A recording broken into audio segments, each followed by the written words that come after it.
Les damos la bienvenida una temporada más a La Quinta Esquina, todo un clásico ya de la 8 Valladolid y también del diario de Valladolid, El Mundo, y de Es Radio. Y como suele ser habitual en los últimos años, el primer invitado en esta nueva temporada es Óscar Puente, alcalde de Valladolid. Alcalde, bienvenido a La Quinta Esquina y muchas gracias por abrir de nuevo una temporada más. Muchas gracias a vosotros, un placer estar aquí. Como suele ser habitual, también en los últimos programas me acompañan Pablo Lago, director del diario de Valladolid, El Mundo. Pablo, bienvenido a La Quinta Esquina. Hola, ¿qué tal? Buenos días, buenas noches. Y también Florencio Carrera, director de la 8 Valladolid y de Es Radio Castilla y León. Florencio, también bienvenido. Muchas gracias. Comenzamos con el alcalde, con Óscar Puente. Por poner una primera pregunta sobre la mesa, ¿está Valladolid cerca de ser confinada por altos datos de coronavirus? Bueno, ayer mismo tuve una conversación con la consejera de Sanidad por la tarde, muy cordial y muy extendida. Me trasladó de momento tranquilidad. Obviamente no hay que relajarse, tenemos que seguir apretando mucho y concienciándonos, pero bueno, Valladolid tiene una situación en este momento que no está próxima al confinamiento, tiene unas tasas de contagio que están lejos de esas que se han fijado por el Gobierno de España, en 500.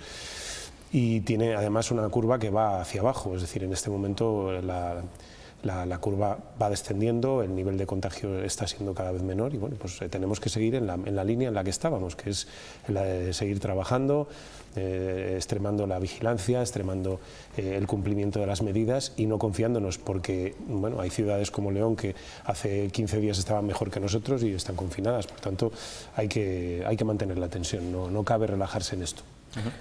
Sobre eso que dice usted, lo primero que hay que preguntar es por la situación de Valladolid, que imagino que es lo que más preocupe, pues especialmente a la hostelería, porque al final las restricciones a quien afectan fundamentalmente es al sector hostelero, que es muy importante en la economía de Valladolid y de las ciudades de Castilla y León. Claro, usted habla de que hay unas tasas, dice que está bien, pero ¿y cuáles son esas tasas? ¿Nos podemos fiar de lo que le dice a usted la consejera? Digo si nos podemos fiar porque lo normal es que esos criterios que se ha fijado el Ministerio para establecer un confinamiento de una ciudad que, por cierto, parece ser que es ilegal el confinamiento que ha dictaminado el ministro Illa, al menos en Madrid, con lo cual imagino que sea de aplicación en el resto de ciudades. Hoy el TSJ de Madrid lo ha declarado ilegal, la decisión del ministro Illa. Digo, pero en honor a la transparencia, lo normal es que los ciudadanos supieran cómo está Valladolid. No le vaya a pasar como a León, que el jueves la consejera dijo que estaba muy bien y el viernes se puso al borde del confinamiento. Ahora mismo usted dice, la consejera le ha dicho que está bien, pero ¿cuáles son los datos? Hay tres datos, tres criterios: UCIs, incidencia y PCR. Yo ayer recurrí a la consejera porque había un fuerte rumor en la ciudad, muy extendido, de que podía haber un confinamiento inminente. Ya me lo desmintió rotundamente.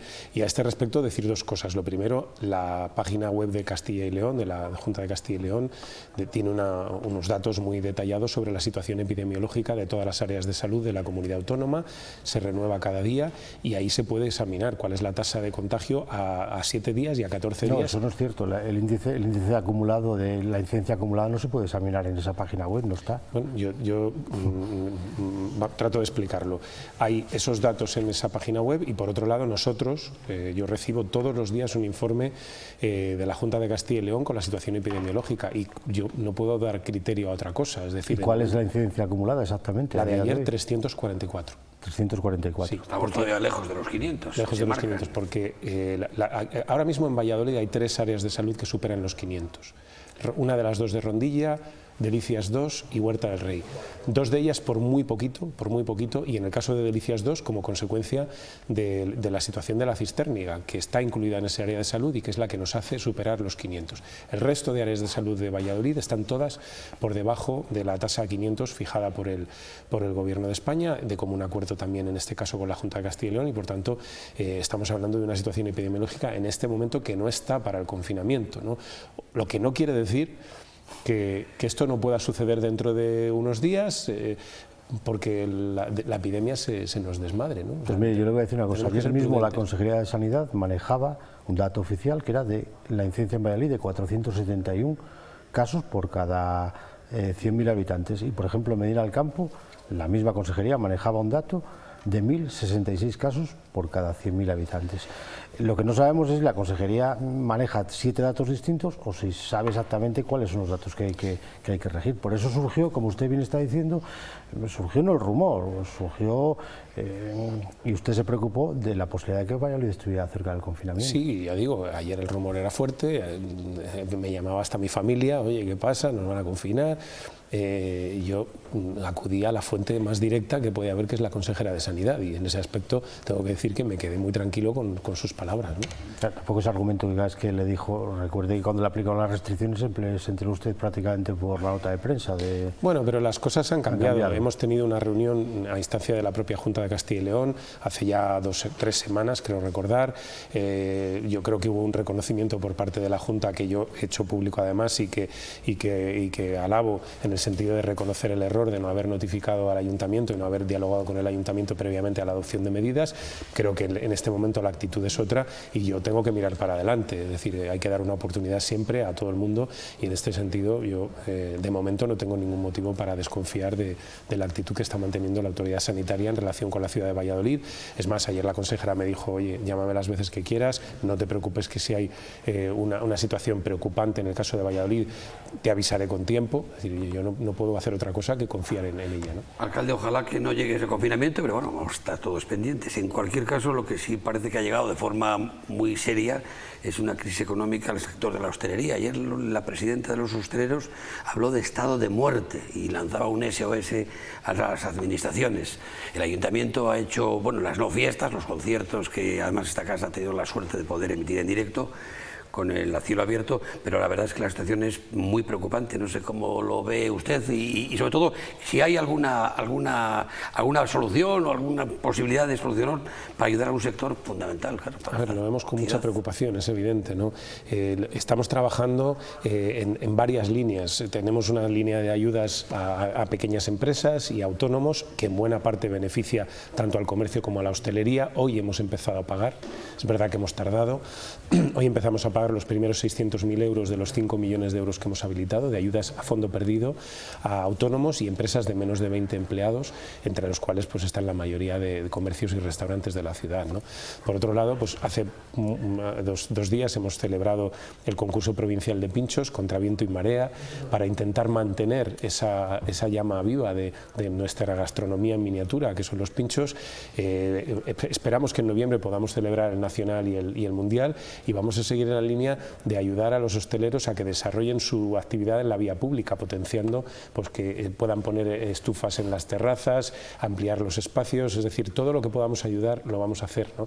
Pero bueno, también hay que ser conscientes de que la situación es muy complicada, que hay unas limitaciones que marca la propia situación epidemiológica que afectan a una actividad como es la de la hostelería, y que bueno, hasta que no salgamos de esta con las vacunas y demás, pues va a ser complicado. Ya, pero tener una situación calmada.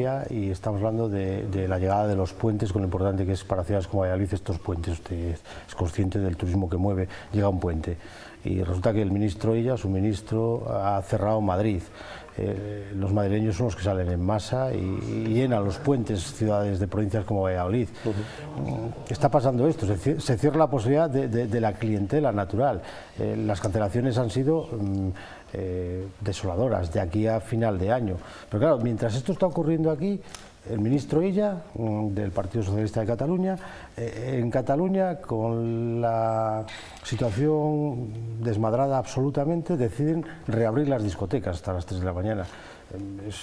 Hay dos realidades, hay dos realidades no para los españoles, hay muchas realidades, sino para el ministro Illa, hay dos realidades. Hay muchas realidades, tenemos la de París y la de Bruselas, por ejemplo, ya, bueno, con el pero 20% vamos a hablar la de España. Estamos en un contexto español. mundial porque es una pandemia, no es una epidemia. Lo que pasa es que Illa no decide en París ni en Bruselas. Bueno, pero estoy tratando de poner ejemplos de ciudades europeas con tasas de contagio 5 veces inferiores a las de Madrid y que en este momento han adoptado medidas mucho más rigurosas que Madrid. Y estoy hablando, por ejemplo, de París o estoy hablando viniendo de Bruselas, ¿no? ¿Y las discotecas de Cataluña? Yo es una medida que no entiendo, pero en todo caso, este es un Estado autonómico, eso lo debemos tener todos interiorizado, y hay mucha desigualdad en la toma de medidas. Hubo un momento en el que hubo un Estado que controlaba, un gobierno que controlaba de manera centralizada todas las medidas, y hubo quienes protestaron porque eso se producía, ¿no? Ahora se protesta por la diversidad, también se pide ayuda al Gobierno de España, se pide que se involucre, y cuando el Gobierno de España se involucra tampoco nos gusta porque adopta decisiones que no son las que el Gobierno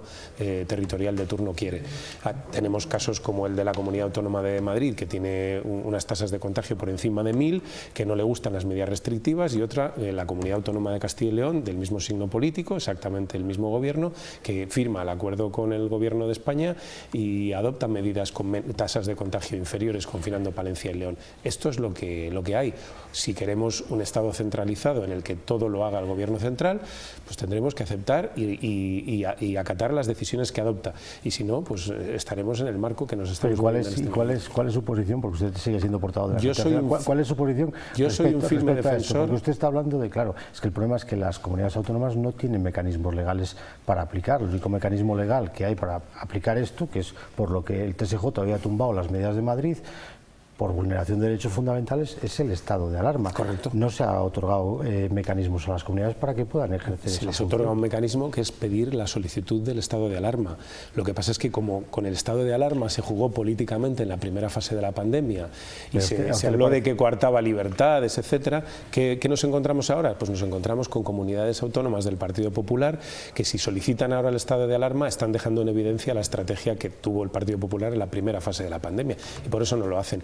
Ese es para mí el principal problema de esta situación, haber utilizado una cuestión sanitaria, una cuestión epidemiológica mundial para hacer política en España de bajo vuelo. Sí, pero eso lo dice usted y lo dice también el Partido Popular, cambiando las tornas. Está haciendo política con un tema que evidentemente es un tema sanitario y es una pandemia mundial. Sí, lo que pasa los ciudadanos no lo entendemos. Hay que ver cuál es el fundamento de cada una de las afirmaciones, ¿no? Yo lo que creo es que hay una situación epidemiológica en Madrid que es muchísimo más grave, incuestionablemente, que en el resto de España. Muchísimo más grave. Y sin embargo hay una actuación por parte del Gobierno de Madrid que poco tiene que ver no ya con lo que está haciendo un gobierno de izquierdas en otra comunidad autónoma, sino con lo que están haciendo los gobiernos del mismo partido en otras comunidades. Ourense creo que se va a confinar, o no sé si se ha confinado ya, está en una comunidad autónoma gobernada por el Partido Popular y tiene cifras muy inferiores de contagios a la Comunidad de Madrid. Por tanto, ¿quién está haciendo política con la pandemia? Pues habrá que cada uno se responda, ¿no? Yo creo que por ejemplo, haber demonizado el estado de alarma cuando era un instrumento que se ha demostrado eficaz a la hora de tomar decisiones que suponen determinada privación de libertades, porque ahora estamos vigilando cuarentenas con ciertas dificultades, estamos yendo a domicilios con ciertas dificultades, y todo eso no sucedería si tuviéramos una declaración de estado de alarma como paraguas para tomar determinadas decisiones y poder controlar mejor la epidemia. Alcalde, una cuestión. Nos acaba de decir que la incidencia acumulada en Valladolid está en torno a la 340, 350, por lo que le han dicho la consejería. Hace precisamente una semana la consejera dijo que las dos áreas de salud en las que se divide Valladolid, este y oeste, estaban muy desequilibradas entre sí. Mientras este estaba en esos valores, 340, 350, oeste estaba por encima de 500. Oeste es básicamente Delicias, Pajarillos, Pilarica, Las Flores, ese tipo de cosas. Delicias, Pajarillos es este. Perdón. Sí. ¿Han conseguido rebajar las cifras altas a base de que la policía también haya custodiado las cuarentenas que había que custodiar? ¿Han intensificado el trabajo de la policía? Sí, bueno, realmente la realidad es más compleja. Valladolid tiene 18 áreas de salud, ¿no? Es verdad que hay una división este-oeste más de trazo grueso, pero la realidad es que son 18 áreas distintas. Y la situación es muy desigual. Hay áreas, por ejemplo, del oeste, como Huerta del Rey, que es una de las áreas que supera la tasa de 500, y otras en el este, como es Delicias 2, que supera la tasa de 500, y otra en la zona noreste, que es Rondilla 1, una de las dos áreas de salud, que también supera la tasa de 500, ¿no? El resto, la situación es muy desigual. Hay un elemento común en algunas de las áreas de salud en las que los índices son superiores, y es la infravivienda. Es decir, las zonas donde hay una vivienda de más baja calidad, menores dimensiones, en el que hay una acumulación mayor de personas, porque quiero recordar que la mayor parte de los contagios se están produciendo en el ámbito domiciliario, que no se nos olvide. Claro, un piso en el que viven 15 personas, que lo hay, de 50 metros cuadrados, pues es en el momento en el que una de esas personas... Es un zulo, un piso de 50 metros cuadrados con 15 metros. Le llamamos infravivienda, ¿no? Porque nos hemos vuelto muy educados, ¿no? Pero es un zulo. Es poco más que una chabola, ¿no? Esa es la realidad, ¿no? Y bueno, pues cuando una persona de ese entorno social se contagia, ejerce una especie de efecto de ficha de dominó. En ese domicilio, pues los 15 lo pillan. Y claro, eso incrementa los índices de contagio en esos barrios, ¿no? En esos barrios en los que la calidad de vida es muy inferior. Entonces, parece evidente que la pobreza también es un elemento que va relacionado directamente con la pandemia, ¿no? Tenemos barrios, por ejemplo, del suroeste, como puede ser Parque Sol o como puede ser Covaresa, ¿no? Con una densidad de vivienda más baja, viviendas más grandes, en el que la incidencia del virus es mucho menor y, por tanto, debemos también concluir que la pobreza en este momento también es un agente. Y hablaba usted de la coherencia de demonizar el estado de alarma y esas cosas, además lo explicaba con mucha lógica, pero claro, yo le hago una pregunta, ¿y ahora qué le decimos a los ciudadanos de Valladolid? Que el puente, que se queden en casa, que no salgan de casa para evitar huir del fantasma del posible confinamiento al que ha llegado Palencia y León, por ejemplo, ciudades vecinas además de Valladolid. Hombre, vamos a ver, lo digo por una cuestión, porque claro, hay que preguntárselo a usted. Claro, cuando la Junta le aplicó unas restricciones a Valladolid, pequeñas, usted puso el grito en el cielo, con razón seguramente, y el recurso en el juzgado. Pero ahora que los criterios son del ministro Illa, tanto usted como su compañero y colega, el alcalde de León, no han dicho ni pío sobre el proceder. Por eso, la pregunta que es, ¿qué le decimos ahora a los sanitarios? Quédense ustedes en casa del puente, no salgan, para prevenir precisamente eso, que vaya creciendo, porque es evidente, usted lo ha dicho, no tiene nada que ver Valladolid con Palencia ni con otro lugar, ni Madrid. Valladolid hay una masa poblacional que no hay en ningún sitio y hay una movilidad que no hay en ningún otro sitio, y esos son los factores fundamentales de la propagación del virus. Vamos a ver, cuanta menor movilidad haya y por tanto menor contacto con personas que no forman parte de nuestro entorno familiar, mejor. Eso contribuye a que la pandemia se expanda de una manera mucho más lenta, ¿no? Por tanto, la recomendación de evitar en la medida de lo posible desplazamientos innecesarios tiene que seguir ahí, encima de la mesa. Si eso no se puede o no se quiere hacer, porque en este momento no hay ninguna restricción a la movilidad, lo siguiente es pedirle a la población que mantenga el uso de la mascarilla, el hidrogel, la distancia social, es decir, que sea prudente, es decir, que si se sale no se haga como se ha hecho en algunos bares de Valladolid, 80 personas sin mascarilla en el interior del bar. Y al día siguiente abierto nuevamente y con bien, el aforo desbordado. Debo decir que el procedimiento sancionador está en manos de la Junta de Castilla y León, salvo en las sanciones leves. En estos casos, que son sanciones graves, yo espero que la tramitación sea lo más rápida posible, y en ese sentido también estamos hablando con la Junta, porque probablemente nos acabe tocando asumir a los ayuntamientos la gestión de esos expedientes sancionadores. Todo sea porque esos hechos no queden impunes y sobre todo se traslada el pésimo ejemplo, que además desmoraliza a las fuerzas públicas, de que determinadas conductas puedan acabar siendo conductas no sancionadas. Y que no pasa nada. En cuanto a la valoración que yo hice en su momento de las medidas que acordó la Junta de Castilla y León en relación con Valladolid, o la que pueda hacer ahora, debo decir dos cosas. Lo primero, fundamental, lo que tiene que haber es certidumbre y tiene que haber diálogo. Lo que no puede ser es que yo me entere, como alcalde de mi ciudad, 5 minutos antes de que se dé una rueda de prensa, de que se van a adoptar medidas que afectan a una agenda, a un calendario de eventos programados para la semana siguiente. Es decir, yo creo que lo mínimo es el diálogo, y en ese aspecto tengo que decir que la Junta de Castilla y León reconoce el error y lo enmienda desde el momento en el que nos convoca a una reunión y nos informa, como está haciendo en este momento. Y en segundo lugar, decir que los parámetros objetivos son siempre una fuente de seguridad, y yo creo que la ciudadanía también necesita seguridad, es decir, saber cuál es el umbral a partir del cual una población puede ser confinada es un elemento que añade seguridad, que añade certeza, y que yo creo que viene bien. Y no es que lo diga yo, es que la propia Junta de Castilla y León así lo reconoce cuando suscribe el acuerdo en el Consejo Territorial con el Gobierno de España. Pero a usted le vale el criterio de la Junta cuando le encaja con sus postulados. Porque no, yo estoy ahora mismo... Los criterios del ministro Illa, de los 500, están pactados unilateralmente con Madrid, que luego, por cierto, Madrid no estaba de acuerdo con ellos, pero que no se puede imponer unos criterios criterios que ella ha pactado con Madrid y lo ha querido imponer al resto de comunidades. Porque usted habla de la Junta, pero hay otras comunidades que no han estado de acuerdo. No sé si son así los hechos. La realidad lo que nos dice es que ese acuerdo ha sido ampliamente respaldado por el Consejo Territorial de las Comunidades Autónomas, con las excepciones de 3 comunidades gobernadas por el Partido Popular y Cataluña.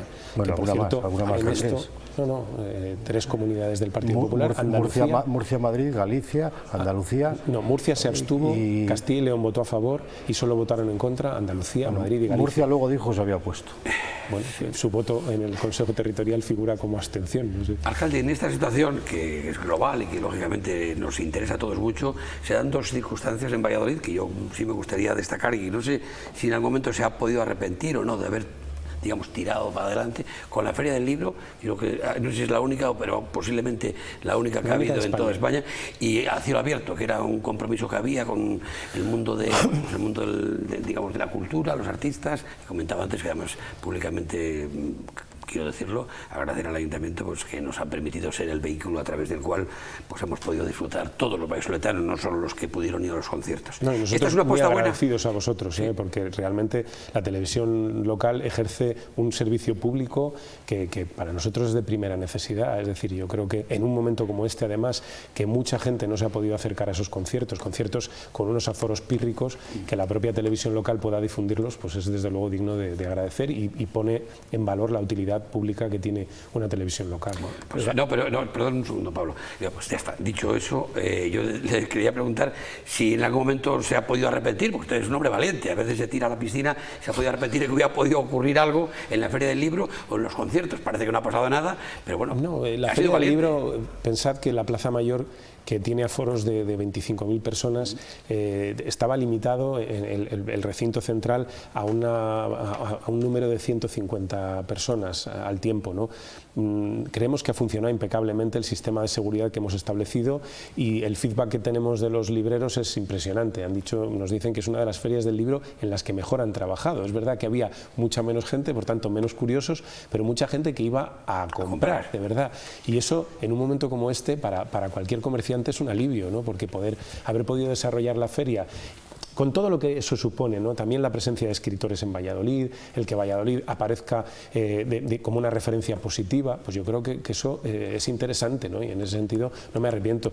Y desde luego el programa de conciertos de A Cielo Abierto, vamos a ver, ha funcionado divinamente, no ha tenido ningún problema, la seguridad es máxima, el aforo es muy limitado, las personas dejan su identidad, están controladas, su temperatura, etcétera, en espacios abiertos, y hemos dado la posibilidad de que los artistas locales puedan comer, porque es que llevan meses sin poder hacer nada y no podemos destruir el tejido cultural que tanto nos ha costado ir construyendo, ¿no? Por tanto, yo creo que es una buena operación y vamos a intentar, pues eso, mantener. Lo hemos hecho con el concurso de pinchos el otro día, lo vamos a intentar hacer con Seminci, lo vamos a intentar hacer con el concurso nacional de pinchos. Yo creo que es bueno que podamos, dentro de la situación, mantener el máximo número de actividades que se pueda, con la seguridad, porque estamos hablando de actividades muy controladas en las que no se puede producir ningún tipo de descontrol. Es inconcebible que en el teatro haya gente que se quite la mascarilla porque hay personas que lo vigilan,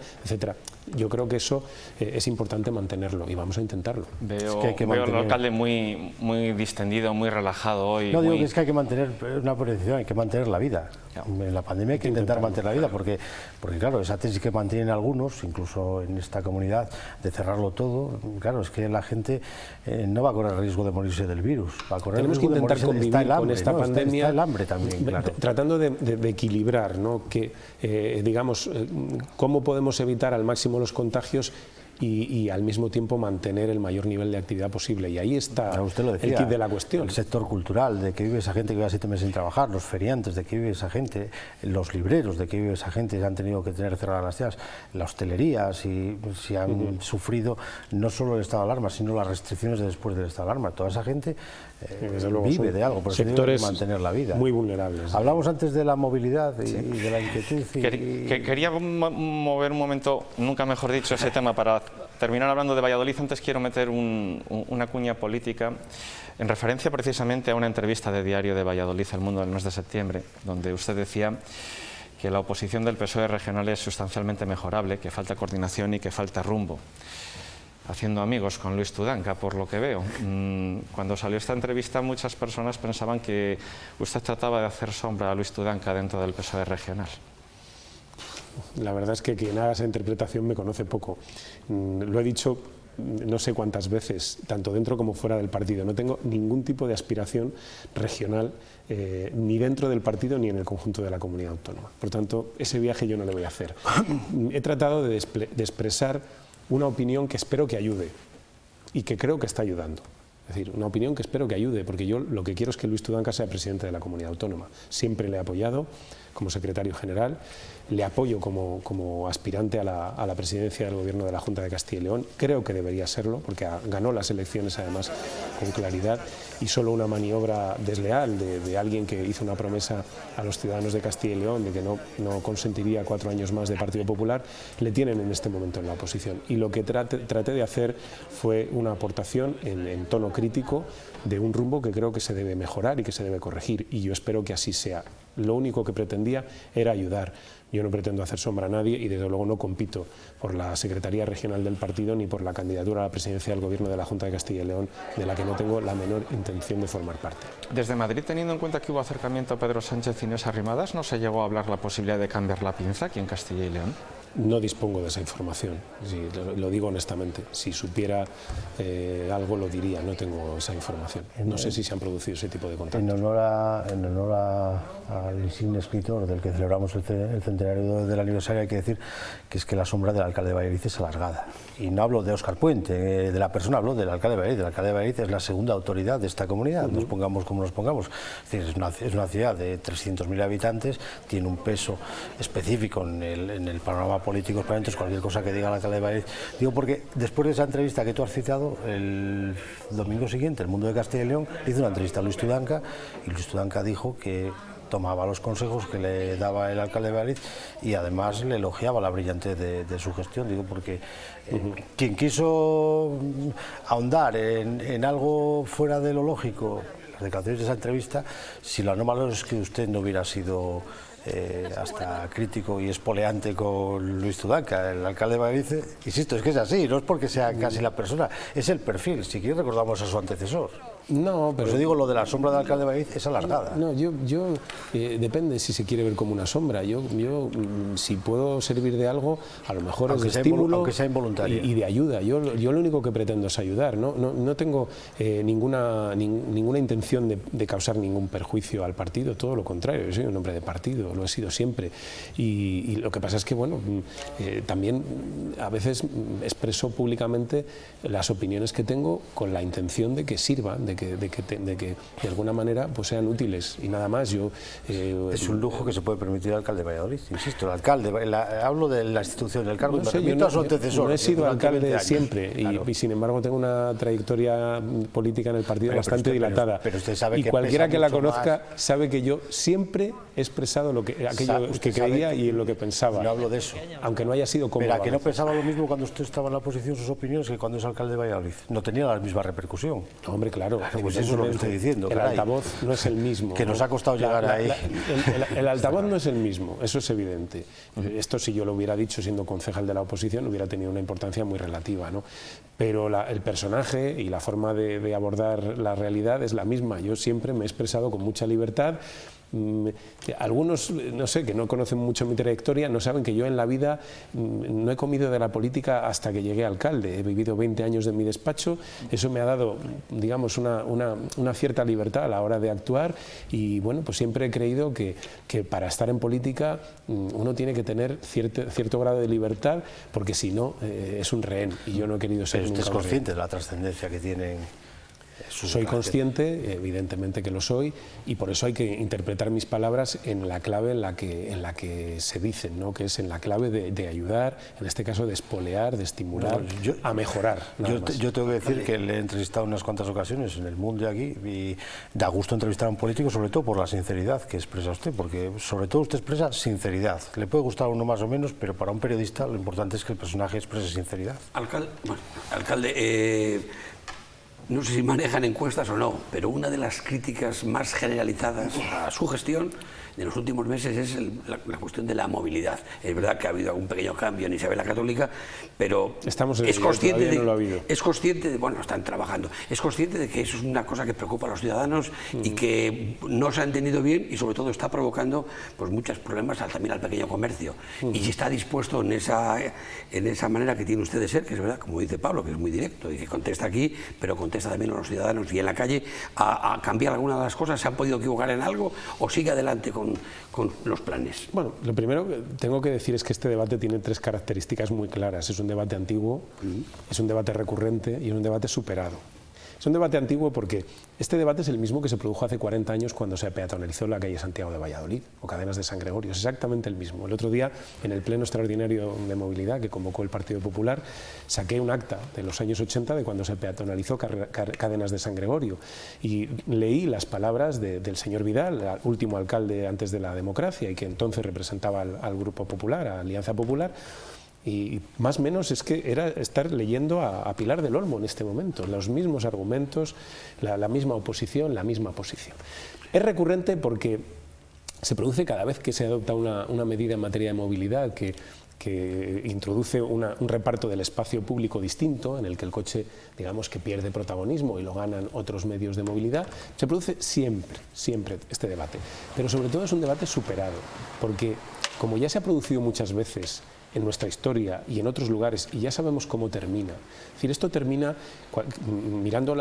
echando la vista atrás, como hacíamos el otro día en el Pleno, y viendo lo ridículas que son algunas posiciones cuando se analizan desde la perspectiva del tiempo. Es decir, negarse, como se negaron en su día, a que los coches y los camiones fueran camino de Nicas, pasando por la puerta del Museo de San Gregorio, eso es algo que se produjo y hoy nos causa estupor, ¿no? Pues esto es lo mismo. Lo que nosotros estamos haciendo va en la línea con lo que están haciendo todas las ciudades europeas que quieren apostar por una movilidad más limpia, menos contaminante, en la que el reparto del espacio público sea más equitativo, porque, fíjese, y a mí este debate me apasiona, ¿no?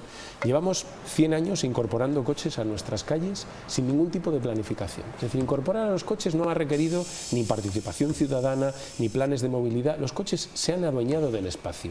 Eso sí, para sacarlos del espacio público y darle más oportunidades al ciclista, al transporte público, al peatón, para eso hay que hacer procesos de participación, hay que hacer todo tipo de planes, de medidas, etcétera. Y al final nos encontramos con esta cultura que hay que ir cambiando, ¿no? Que el ciudadano debe ocupar el espacio de una manera mucho más protagonista y que debemos apostar por otros medios de transporte y de movilidad, porque lo que no podemos es seguir en la senda que hemos recorrido a lo largo del siglo XX y principios del XXI. Cada vez más emisiones en nuestras ciudades, cada vez más incomodidad, más problemas y cada vez bueno, pues es una atmósfera menos sana, menos saludable y unos modos de transporte menos saludables. Y eso es lo que estamos tratando de hacer. Y ojo, no hay ninguna improvisación. Todo lo que dice usted es muy razonable y incluso teóricamente encomiable, pero claro, luego está la realidad del tráfico. Usted antes decía que la Junta de Castilla y León se había equivocado, había ido por un camino a la hora de comunicación de las restricciones y bueno, se había corregido y había cambiado. ¿No le parece un poco inmovilista, hablando de movilidad, de la postura del equipo de gobierno en esto? Hay un debate, porque usted reconocerá más allá que hay un debate en la ciudad. Digo a la hora de inmovilista un poco incluso inflexible, porque los atascos son una realidad.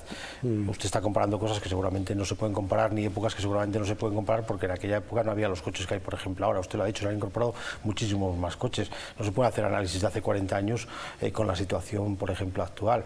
Es decir, yo no sé si ustedes han planteado la posibilidad de oiga, pasa en el Busbao de Madrid a la entrada, que es flexible, que determinados horarios puedes entrar al Busbao, puedes salir en función del tráfico. ¿Usted no se ha planteado la posibilidad de, por ejemplo, en el puente de la Plaza Mayor, en Sala Católica, que en determinados horarios, punta, primera hora de la mañana, mediodía, la tarde, con unos paneles digitales que hoy están a la orden del día, se puede hacer un poco flexible? O sea, no valorar esa posibilidad, porque los atascos a las determinadas horas sigue habiendo colas kilométricas y las sufren los ciudadanos. Bueno, kilométricas no estoy de acuerdo. Cuando quiera se las enseñamos. Mire, yo puedo tener muchos defectos, pero uno que no tengo es no estar a pie de calle.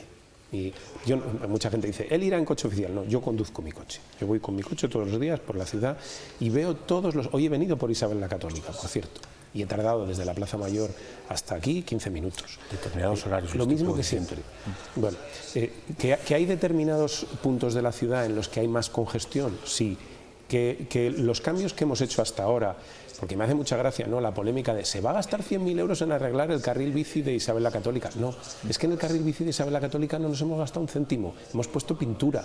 Por tanto, si yo hubiera hecho el carril por donde me dicen que tenía que hacerlo, que es por el parque, entonces me hubiera gastado 1.200.000 euros. Y al final lo voy a resolver con 100.000. Esa es la lectura. Lo que pasa es que hay quien no quiere pensar o quien, bueno, enseguida, digamos que utiliza argumentos demagógicos, ¿no? Como, por ejemplo, y yo lo he demostrado públicamente, lo de que en el Puente del Poniente se tarda media hora en cruzar el Puente del Poniente para ir a la Plaza Mayor. Hemos difundido vídeos grabados a las 8. A las 8:30, a las 9, se tarda 2 minutos 20 en cruzar desde la Feria de Muestras hasta la Plaza Mayor. Lo siento, esa es la realidad. Al final lo que hay que hacer es dar tiempo. Como digo, este debate recurrente... Pues a mí me ha pillado los peores días siempre. Pues, a ver, más allá, escuche, más allá de lo que dice usted... Media hora seguro más que allá no. de la situación política, de lo que hablo de los ciudadanos. Bueno, mire, yo he estado 15 minutos, no digo que sea como... O sea, yo no establezco como una cosa...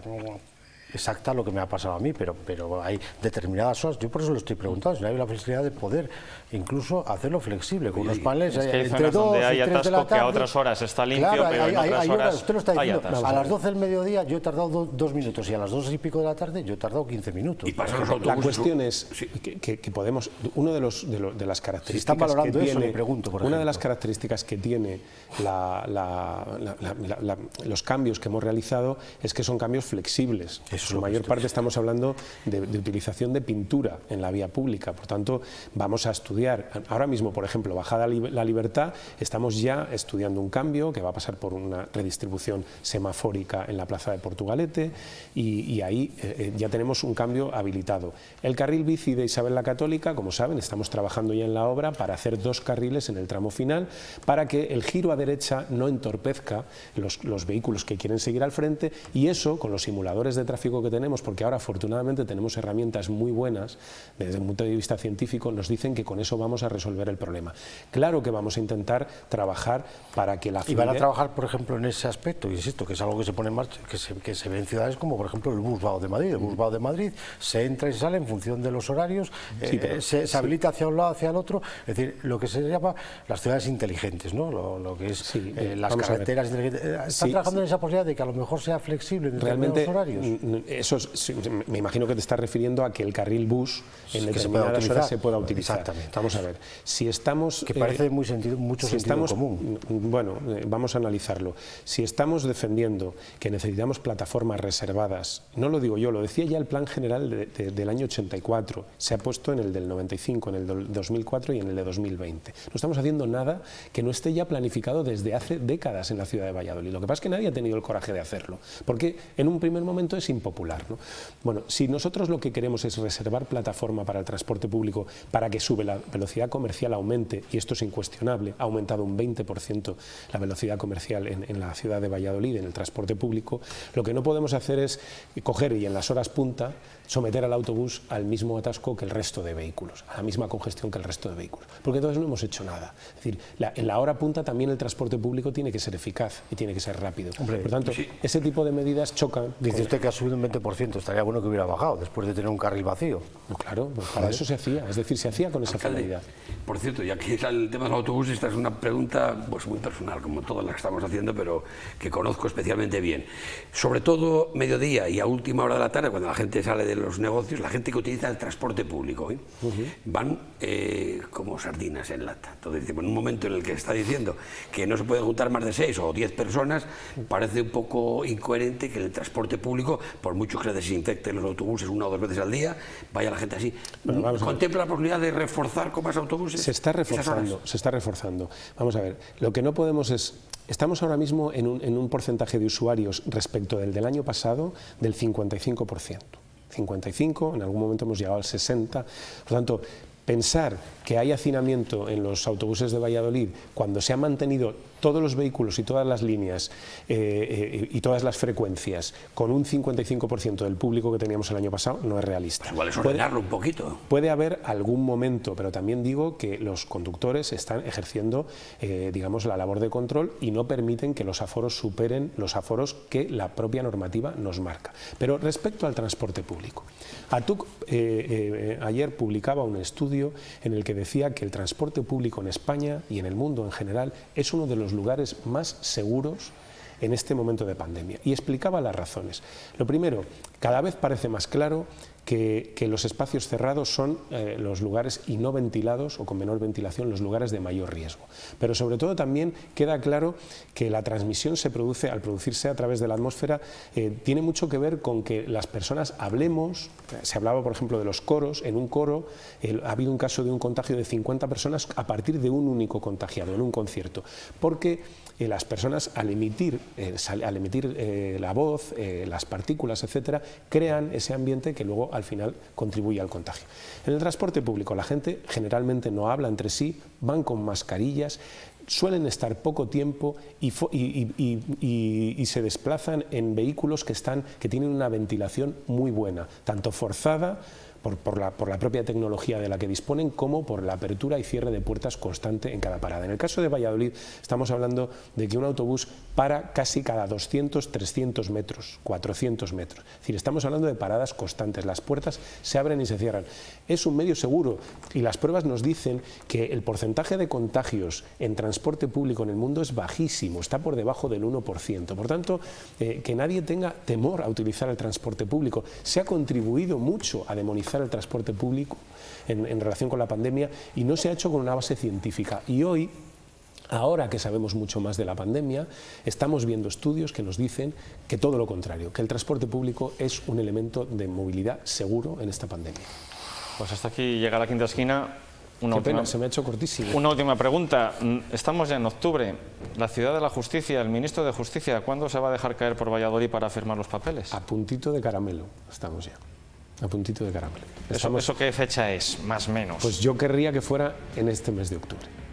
Yo querría que fuera en este mes de octubre. Es que esto ya lo llevamos dilatando. Sí, ya lo sé. Estamos ultimando la negociación con Sareb. Oiga, ¿y el ministro Ábalos? Porque tenemos aquí el proyecto de integración ferroviaria, tenemos ese gran proyecto de la conexión con Galicia, la conexión con otros lugares, porque al final Valladolid es eje, corazón de Castilla y León, ¿y el ministro de Fomento no estaría bien que se diera una vuelta por Valladolid? Bueno, me parece más interesante que ahora mismo, mira, los hilos de comunicación que hay con Fomento son muy productivos y estamos trabajando todas las semanas. La semana que viene me reúno con el jefe de gabinete de la presidenta de Adif.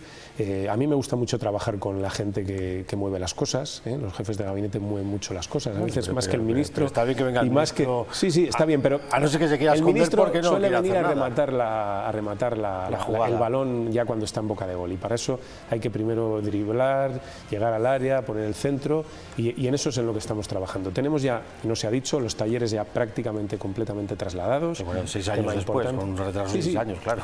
No, 6 años no, muchos más, muchos más. Pero bueno, se van avanzando, se van cerrando cosas, estamos con la licitación de los proyectos y en breve de las obras de la integración ferroviaria, se ha reanudado la obra del bypass ferroviario, en fin, se están haciendo cosas y en eso es en lo que vamos a seguir trabajando.